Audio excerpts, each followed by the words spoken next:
The darkness before sunrise on that 17th day of December in 1944 carried a penetrating cold that seemed to settle into everything it touched. Around the small Belgian village of Honsveld, the hedgerows wore thick coats of frost that caught what little light existed in those pre-dawn hours, transforming the landscape into something ghostly and unreal. In the midst of this frozen tableau, a massive German Tiger tank sat motionless, its enormous bulk reduced to an expensive piece of sculpture by the simplest of problems. The Maybach engine, that powerful piece of German engineering that normally roared with such authority, coughed once, then twice, producing sounds that grew progressively weaker before finally surrendering to silence altogether. The man standing in the turret, SS Obersturmbannführer Jochen Peiper, responded to this mechanical failure with a violence that suggested he understood exactly what it meant. His palm came down hard against the turret ring, producing a sharp metallic sound that cut through the quiet morning air like a gunshot. At 29 years old, Peiper had already built a reputation as one of the most capable and most ruthless commanders in the Waffen-SS, a man who had learned the hard lessons of mechanized warfare on the vast expanses of the Eastern Front. One of those lessons, perhaps the most important one, was now being driven home with brutal clarity. Down in the driver's compartment, the tanker tried the starter mechanism again, hoping perhaps that the engine would somehow respond differently this time. It did not. The gauge that measured fuel sat with its needle firmly planted on empty, and when someone checked the reserve tank, they found it just as dry. Behind Peiper's immobilized Tiger, stretching back along the narrow Belgian roads, sat the armoured spearhead that German High Command had selected to accomplish what they believed might be the decisive stroke of the war in the West. Dozens of tanks, including more Tigers and the slightly lighter but still formidable Panthers, sat waiting. Hundreds of half-tracks carrying Waffen-SS troops idled in formation.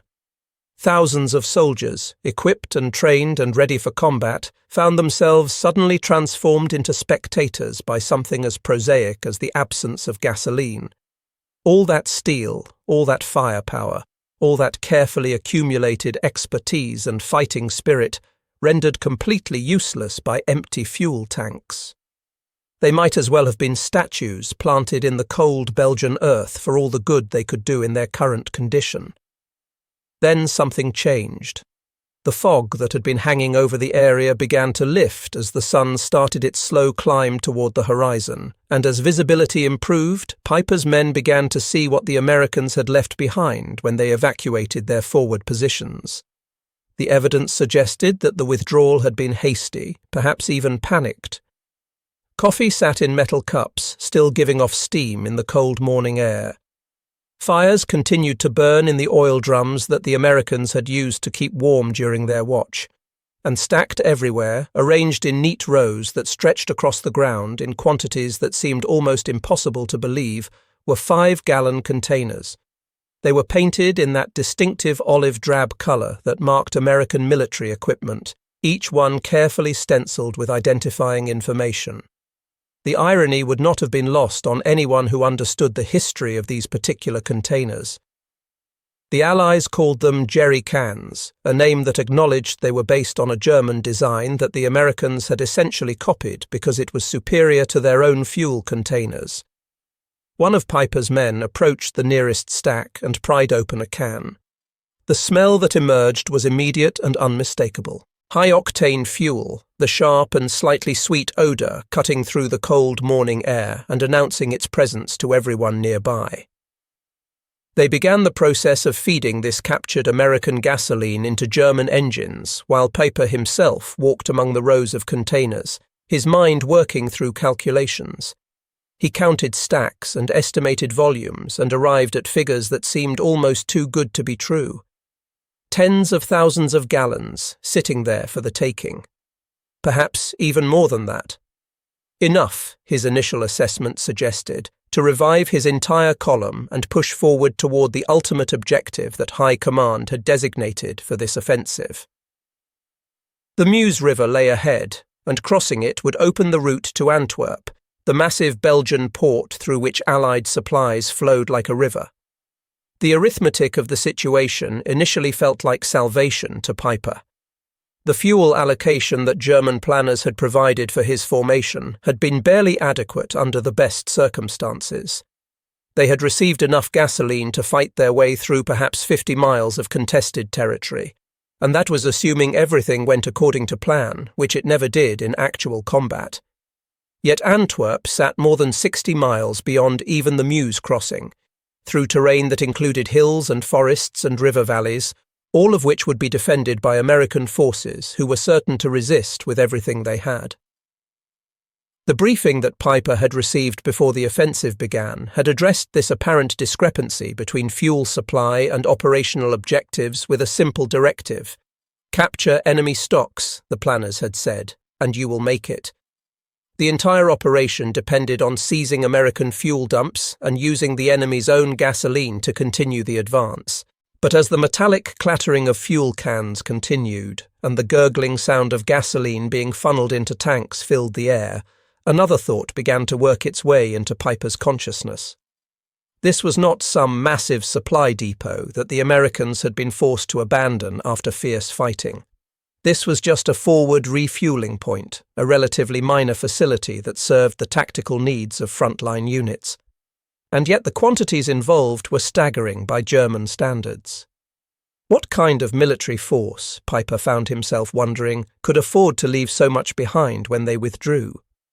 What did it say about an opponent's overall resources and logistical capabilities when they could simply walk away from tens of thousands of gallons of precious fuel without apparently giving it a second thought?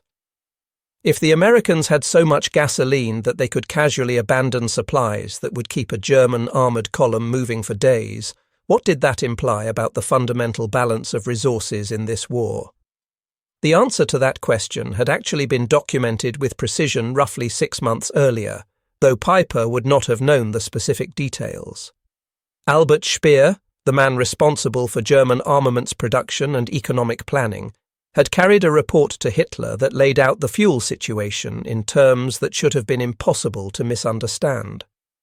Allied bombing raids had systematically targeted and destroyed Germany's synthetic fuel production capacity, those industrial plants that converted coal into liquid fuel through chemical processes. The names of these facilities read like a roll call of German industrial capacity: Luna, Perlitz, Blechhammer and others. Places that had once produced millions of tons of synthetic fuel annually. The bombing campaign had been devastatingly effective. Output had crashed by approximately 90% from peak production levels. At the same time, across the Atlantic Ocean, the United States had produced something in the range of 1.8 billion barrels of crude oil during that year of 1944. Germany's total petroleum production, including both the remaining synthetic output and what they could still extract from Romanian oil fields, totaled somewhere near 33 million barrels. The comparison was so lopsided that it barely seemed worth making.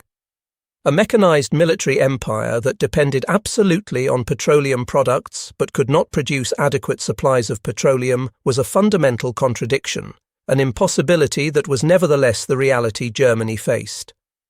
The Ardennes offensive, given the codename Wacht am Rhein or Watch on the Rhine, represented an attempt to use audacity and tactical surprise to overcome this crushing disadvantage in resources.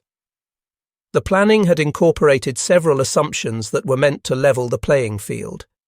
The weather forecast called for heavy cloud cover and fog, conditions that would keep Allied aircraft grounded and eliminate the overwhelming advantage in air power that the Allies normally enjoyed. The element of surprise would paralyze American forces at the front, creating confusion and preventing them from mounting an organized defense in the critical early hours. Special operations units would seize key bridges before they could be demolished, allowing German armour to maintain momentum and avoid the delays that came with finding alternate river crossings. But underneath all of these tactical considerations sat the unforgiving mathematics of fuel consumption. Staff officers working with maps and charts and historical data had estimated that the drive to the Meuse River alone would require approximately 4.5 million gallons of gasoline. When the first German artillery shells began exploding in American positions in the pre-dawn hours of December 16th, German forces had only a small fraction of that required fuel actually in their possession. Peiper understood these calculations better than most officers at his level because his experience on the Eastern Front had taught him lessons that peacetime training could never convey. In the vast expanses of Russia, where distances could swallow entire armies and supply lines stretched until they snapped, fuel had proven itself more valuable than ammunition in many situations. You could fight without bullets if you had to, using captured weapons and scavenged supplies, but you could not move a tank column without gasoline, and a stationary tank was just a pillbox waiting to be destroyed. His orders for the Ardennes offensive had emphasized fuel conservation with an urgency that reflected this reality. Engines were to be shut off during any halt, no matter how brief. Tanks were to move in tight formation, nose to tail, reducing the amount of idling and wasted fuel. American fuel dumps were designated as priority objectives, more important in some ways than seizing key terrain or destroying enemy formations. Yet from the very beginning of the offensive, Peiper's column had moved more slowly than the operational plans required.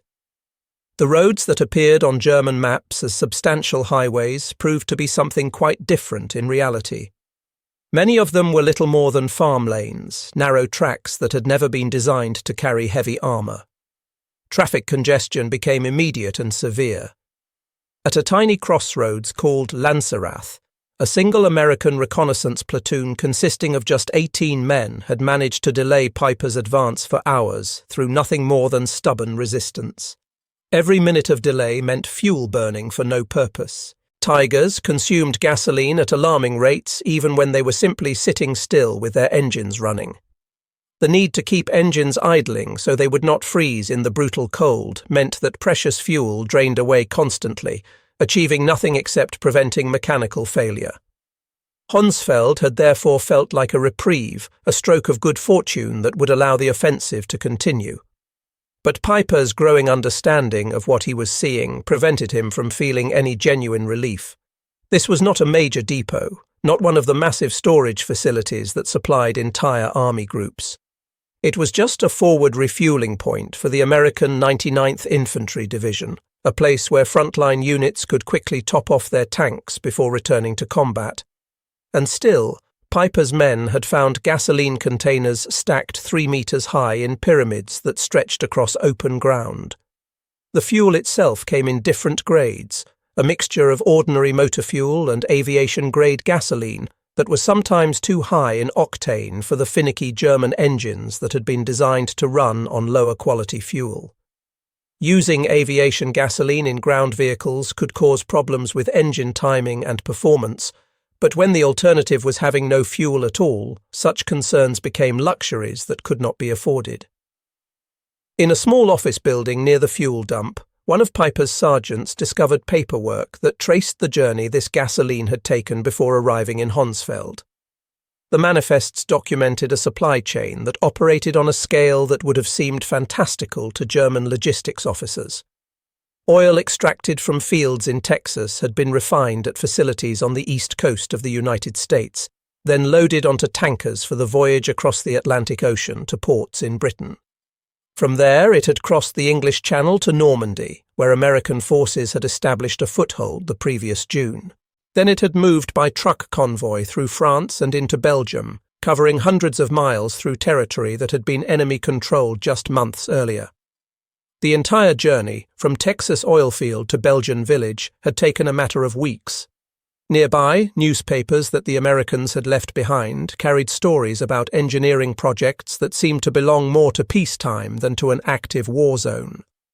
A new pipeline running from the port of Cherbourg to the city of Verdun was reportedly capable of pushing hundreds of thousands of gallons of fuel per day through its length. For Peiper, reading these documents and seeing these reports provided a glimpse into an enemy supply system that functioned on a completely different scale from anything in German experience. That supply machine had names and specifications that would have amazed anyone who took the time to study them. Operation Pluto, which stood for pipeline under the ocean, had actually laid fuel lines beneath the English Channel, allowing petroleum products to flow directly from Britain to France without requiring the use of vulnerable tanker ships.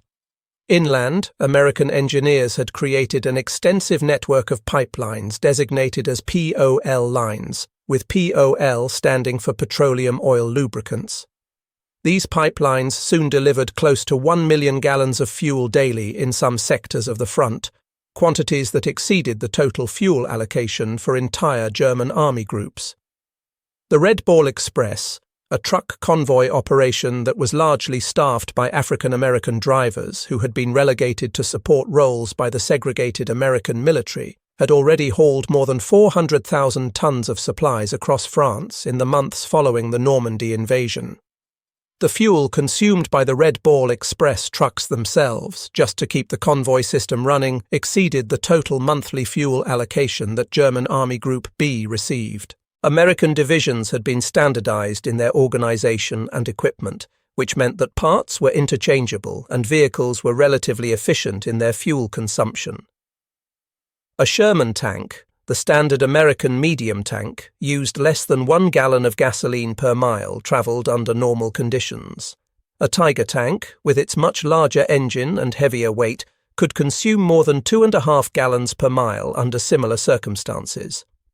By the middle of December, First Army, just one of several American armies operating in the European theatre, routinely recorded daily fuel receipts that exceeded 1 million gallons, and on most days they actually issued less fuel than they received, meaning that reserves were growing even as active combat operations continued. The route that Peiper's spearhead followed took them through a series of small Belgian towns and villages. Büllingen fell to the German advance, then Ligneuville, then the town of Malmedy. It was at Malmedy that an event occurred which would stain Peiper's reputation permanently and cast a dark shadow over the entire campaign. 84 American prisoners of war were shot in a snowy field, murdered while they were defenseless and under guard. The massacre would become one of the most notorious war crimes committed on the Western Front, and Peiper's name would be forever associated with it, regardless of whether he personally gave the order or was even present when it happened. In the aftermath, Peiper would claim that he could not spare the fuel necessary to transport prisoners to the rear areas, suggesting that even this atrocity had been touched by the obsession with fuel conservation that dominated German operations. Whether this explanation was true or simply a convenient rationalization for murder remained a question that would never be satisfactorily answered. The spearhead pressed forward from Malmedy toward the town of Stavelot, and beyond it to the Meuse River crossings that represented the operational objective. There, the American response to the German advance made the strategic reality visible in a dramatic and unmistakable form. The fuel depot at Stavelot sprawled across acres of ground, with containers of gasoline stacked like hay bales on a farm, row after row of the precious liquid that Peiper's forces so desperately needed. As German lead elements began closing in on the facility on the afternoon of December 17th, American combat engineers from the 291st Engineer Combat Battalion made a decision that demonstrated exactly how the two sides valued fuel differently. They pulled fuses and lit them, threw white phosphorus grenades that ignited on contact, and created trails of flaming gasoline that spread across the depot. A wall of fire roared upward toward the sky, while black smoke twisted into columns that could be seen for miles in every direction. More than 2 million gallons of gasoline burned in that single inferno at Stavelot, deliberately destroyed by American forces to keep it out of German hands. Across the entire sector where the German offensive was unfolding, as German units threatened to overrun other American supply dumps, American commanders issued the same order, and American engineers carried it out with the same efficiency. At Spa, at Trois Ponts, at smaller unnamed dumps scattered throughout the region, American forces set fire to their own fuel supplies rather than allow them to be captured. In just the first week of the offensive, American forces deliberately destroyed something in excess of 8 million gallons of gasoline. For the Americans, this represented surplus supplies that could be replaced relatively quickly. For the Germans, those 8 million gallons represented a decisive quantity that would have fundamentally altered the course of the campaign if they had been able to capture and use them. By this point in the offensive, the fundamental mismatch in fuel availability was beginning to multiply other tactical setbacks that German forces were experiencing. American engineers demolished bridges ahead of Peiper's advance at Trois Ponts and elsewhere, forcing the column to seek alternate routes and detours that consumed both time and precious gasoline. The terrain itself imposed higher fuel consumption rates than the planning estimates had assumed. Panthers and tigers laboured to climb grades through the hilly Belgian landscape, struggled to navigate through the constricted streets of villages that had been built centuries before anyone imagined armoured vehicles, and churned through muddy shoulders when roads proved too narrow for formations to pass. The maintenance officer for Peiper's regiment would later compile records showing that they had burned through tens of thousands of gallons of fuel in just 2 days of operations. Captured stocks, despite the initial windfall at Honsfeld, were not keeping pace with consumption rates. Signals intelligence intercepts gave American commanders clear evidence that German tank formations were running critically low on fuel, and orders went out through American chains of command with brutal simplicity. Leave no gasoline behind for the enemy to capture. Destroy every drop before allowing it to fall into German hands. Overhead, the weather remained the wild card that Hitler and German planners had counted on to neutralize Allied air superiority. But the weather only cooperated for a limited time. As the skies began to clear on December 23rd, Allied aircraft appeared in swarms. Thunderbolt fighter bombers and Marauder medium bombers took to the air in numbers that would have grounded the Luftwaffe for weeks if German forces had attempted to match them sortie for sortie. These aircraft consumed fuel at rates that seemed almost incomprehensible by German standards, yet they landed, rearmed, refueled, and flew again, sometimes completing multiple missions in a single day.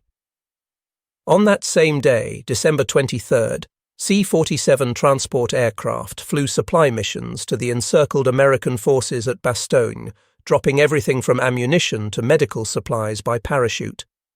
Among the supplies dropped into Bastogne were containers of gasoline, fuel delivered by air to keep American vehicles and generators running inside the perimeter. Peiper's situation by this point had become desperate in a way that no amount of tactical skill could resolve.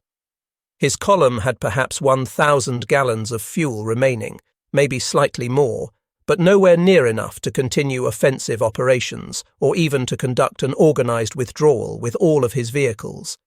He faced a choice that no commander wants to confront.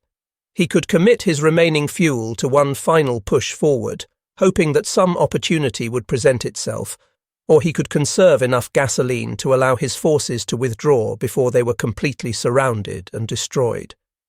He chose survival over glory or redemption. During the last night of December 23rd, extending into the early hours of December 24th, his men systematically destroyed equipment that they could not take with them. 39 armoured vehicles remained mechanically sound and fully capable of combat, but they sat immobilised by empty fuel tanks. These tanks and assault guns were scuttled, rendered useless to the enemy through the expenditure of the last shells and the last gasoline that could be spared. Peiper and what remained of his command slipped away on foot through the snow, abandoning the vehicles and heavy equipment that had made them such a formidable force. Of the roughly 5,000 men who had set out with Peiper when the offensive began, only a fraction made it back to German lines. News of the burned fuel caches, of the millions upon millions of gallons that the Americans had casually denied to the attackers by setting them on fire, spread through German headquarters and command posts. Some officers, those with enough experience and intellectual honesty to accept unpleasant truths, understood immediately what this meant. An opponent who could afford to waste what you lacked, who could destroy in an afternoon more resources than you could accumulate in months, could not be defeated through brilliant tactical maneuvers alone. The fundamental imbalance in resources was simply too great. Hitler, when presented with photographs showing the fuel dumps burning and reports documenting the quantities destroyed, dismissed them as fabrications created by Allied propaganda. He refused to accept that the enemy possessed resources on such a scale. Albert Speer, reading the refinery reports and production statistics that came across his desk, had no such illusions. He understood the numbers and what they meant. The statistics were indeed a verdict, though not one that favoured Germany. The United States was producing the majority share of the world's petroleum output, something in the range of 60% or more of all crude oil extracted globally. American industry was also producing roughly half of the world's manufactured goods during this period, an achievement that would have seemed impossible just a few years earlier. Ships were coming out of American shipyards at a rate measured in days. Aircraft rolled off assembly lines at a pace measured in hours.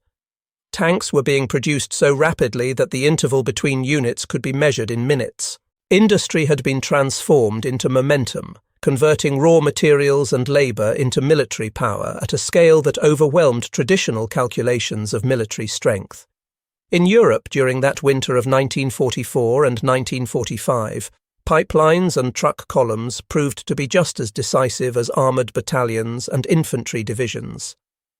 The ability to sustain operations, to replace losses, to maintain the flow of supplies regardless of weather or tactical setbacks, gave the Allies an advantage that tactical brilliance could not overcome.